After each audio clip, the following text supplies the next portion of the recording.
Hi there, folks. What's going on? I'm awkwardly standing to put you not on edge, to do the opposite of that. So, we're going to talk about a way of doing a new refrigerant design. Right, and it was because I tweeted something at FBI while I was homeless. To watch out for, because it was like, hey, did you know they could do this? I'm pretty sure they could fucking feasibly do this. This is a thing they could do. I don't know who they is, but like whoever the fuck that would be, it's possible to do this. Now, the thing that I was talking about doing was turning a radioactive material, like the stuff they use in smoke detectors or whatever. This is back in my old Blargy Paston account that doesn't exist anymore. So, yeah, because I deleted it. As you usually do when you have a bunch of hackers kind of like following you and a whole bunch of shit like that. As normal. So, anyways. It's like, they're not really harassing you, but then at the same time, it's like, they didn't take any of your money. It's just, I don't want to get into that. Doesn't matter. Nobody ever gave you shit about that anyways. So, we're going to move on to the fact that it's like, okay, so they can take these materials, these heavy metals, and it turns out you can attach them to hydrocarbons, like diesel. As the gasoline diesel, you can attach them if you know what you're doing to the gas, or just regular gasoline. You can put that very, very radioactive and still stable enough, just like gasoline, it's going to last for months most likely, into your gas tank and go ahead and fire up a whole bunch of dirty fucking exhaust out the goddamn rear end. Cut off the catalytic converter, and next thing you know, it's like, well, nobody really noticed a difference. And you're really probably not going to.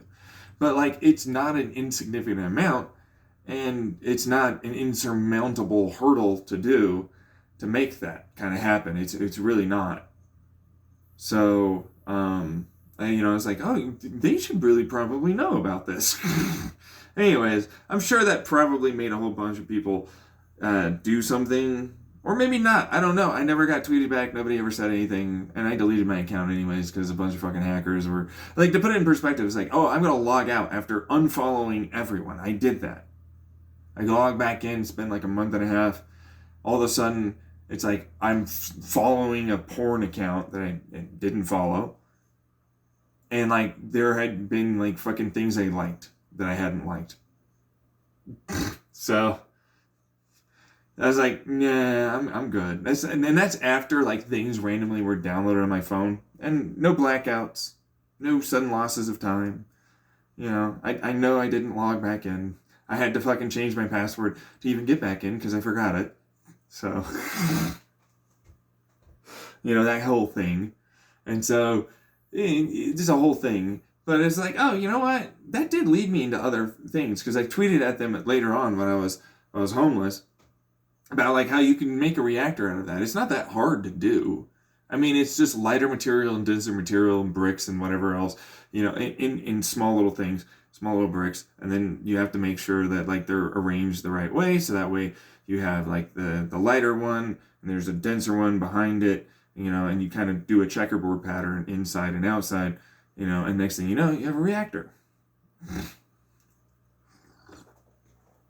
And that's really all it takes.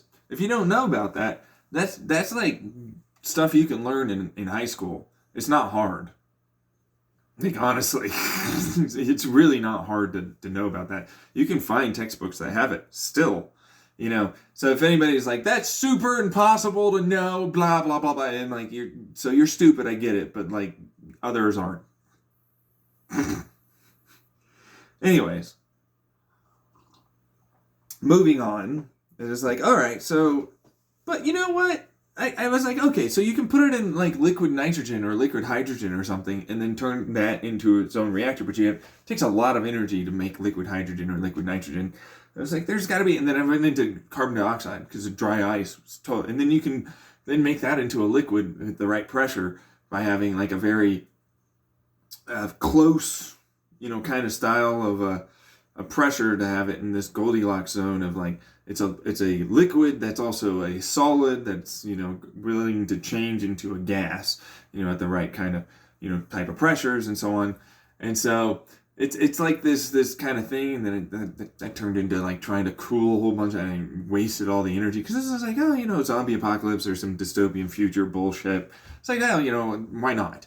Not to mention, it's like, the radioactivity means I can gain back for a certain amount of time, after a certain amount of time, an extra neutron into, if I had hydrogen, because that's what the whole point of that liquid hydrogen is, like make deuterium or tritium. You know what I mean? Because that would be not a bad idea. That's a decent trade-off, if you do it right. But then it's like, I'm not really doing it right, and it's not really a thing. And so I started looking into refrigerant technology, and then I was like, okay, so we know now that if we just strip electrons, meaning plasma, a given element, any element, doesn't really matter, you strip electrons from it, and then you introduce electrons, and you get back not a plasma, you get back the element in its regular form. Tends to change that, because the nucleus is now buzzing around, but you don't strip all the electrons, usually. I mean, you can, but that takes a lot more energy. So if you know how to do it with a proper setup, you can ultimately make an extra hydrogen get attached to something that normally would never even have a hydrogen, because there's no electron, and so it's trying to take an electron from the hydrogen that's there. So it can stick into the electron orbital. And so it's like forcing an electrochemical reaction that normally would never be there, because it has enough electrons and it wouldn't normally ever attach to it. And so that's usually kind of how like regular chemists do things. They just do it in a different way by attaching, certain things to it. And then it's like, oh, I actually need more electrons or anything, blah, blah, blah, blah. It's kind of stuff like that. So I was like, if I can do that correctly, there's nothing saying I can't make another element that normally would never be some kind of a, type of wonderful refrigerant. And now I can. And so that's what I ended up, thinking about on how to like make that a better kind of design. So I ended up going with manganese eventually, after going through a bunch of elements in my head. And I'm like, manganese works quite well. It's just below iron, and I can put a fuck ton of fucking hydrogens onto it. You can put a bunch of hydrogens onto each other, in a string. And then it's like, I only need like a little bit of nitrogen to basically offset some of the issues to connect it through how I connect it. And then like I can get a lot of hydrogen and nitrogen that basically lifts up a little tiny manganese in the center, kind of like a spiky ball almost. The next thing you know, it's like, it forms this liquid kind of lattice structure that's really, really good under pressure. And so like that would be incredibly good. And because it's manganese and it's a lot of hydrogen and nitrogen, and it's fairly dense for what it is, it turned into something that actually makes a very large amount of heat before it would destabilize and destroy itself. Under pressure, 2,500 degrees C is what theoretically it should get to. Now, granted, this is all head stuff that I can imagine and do mathematically. I never write things down. You'd have to do the work.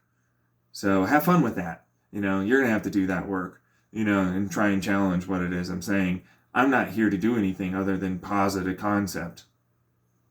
That's just what that is. So, this hypothetical chemical structure is a single, and then it's kind of like that. It's like a bunch of hydrogens, off of a single manganese, atom.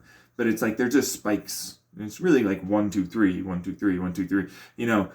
But then it tends to destabilize, and then it'll only go down to 1, 2, or 1, and like that's more than good enough. But like you have to add those ones on for it to stabilize itself out, and then like it'll survive those really, really high temperatures. Typically, we're talking really, really high pressures too to make that 2,500. The 1,500 C is really where it's at on average. So like you have to do that.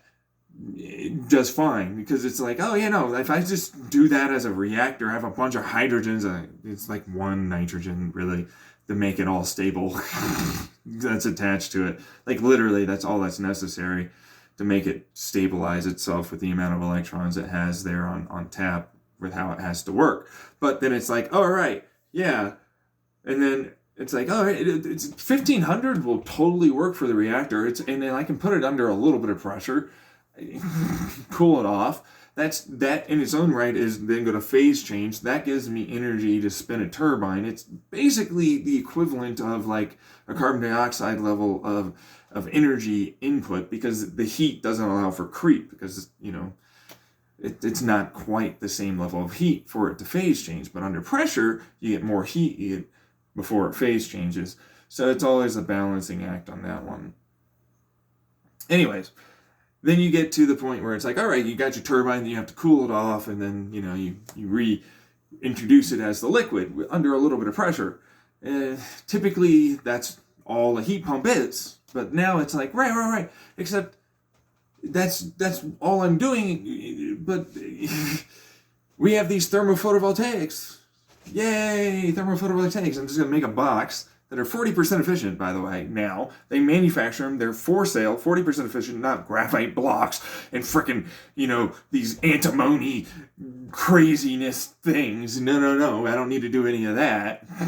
I got 40% efficiency just off of thermophotovoltaics, and then, that works within the envelope that it needs, because it's still going to spin the turbine. It's still going to be pretty hot. So it's like, give me some more of that. And I'll cool it off over there, with some other regular radiator stuff. And, basic Stirling refrigerant engines is effectively the other version, because they have refrigerant engines in Ireland or Scotland, I forget what it is, that they're testing out, and they're like 75 watts or something. Robert Murray Smith does a wonderful video on that, but or at least he talks briefly about that for certain cycles of engines or something. Anyways, point is, I'm like, oh yeah, no, we can use that, because that's still going to cool it, and then it'll go eventually into the atmosphere. And so at every step of the way, I'm losing some energy, but it's like the majority of the energy is gained where it needs to be.